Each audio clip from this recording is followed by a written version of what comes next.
Welcome into part 2 of the Worst Shape of My Life series. If you missed part 1, allow me to catch you up. After having babies and moving and COVID, I have not trained properly for a long time. I just started at a new school again and I'm back on the grind, but I'm definitely in the worst jiu-jitsu shape of my life and I'm trying to get back to the form that I think I should be on.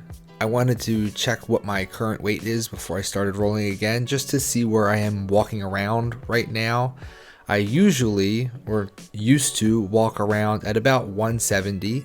That's 77 kilos for my international friends or any super cool Americans like me who prefer metric. But I actually wasn't super shocked to see my weight isn't much higher than that. I haven't lifted a weight in a long time either, so as I was losing muscle and strength, I was adding fat and the weight went up a bit, but not a ton. I can tell by my body composition though, it's just because fat's up and muscle's down for about the same weight.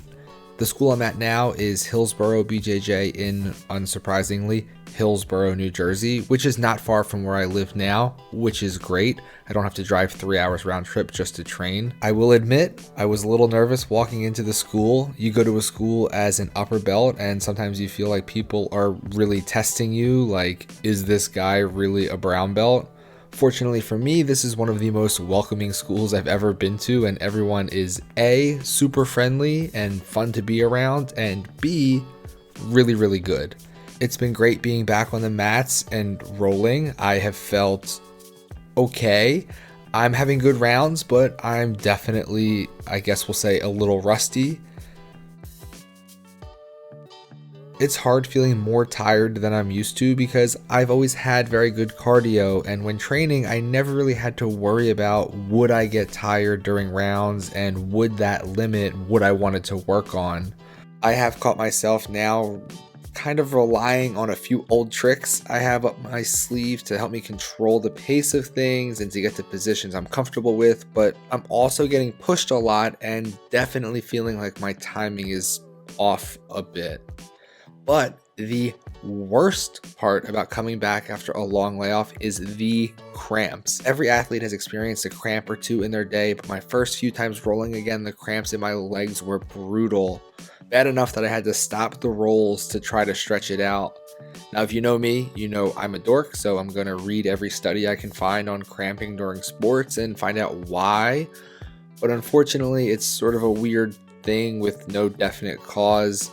Most people say cramping is down to hydration issues and electrolytes being off and being dehydrated, but it's also really hard to study cramps because cramps like this are spontaneous and they're difficult to replicate in a lab or in a study. So I'm foam rolling a lot, which I already do anyway.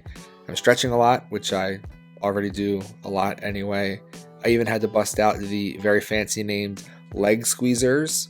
I'm trying some different hydration strategies where I'm consuming some electrolytes on the way to the gym, not just while I'm rolling, hoping I can stay ahead of the issue.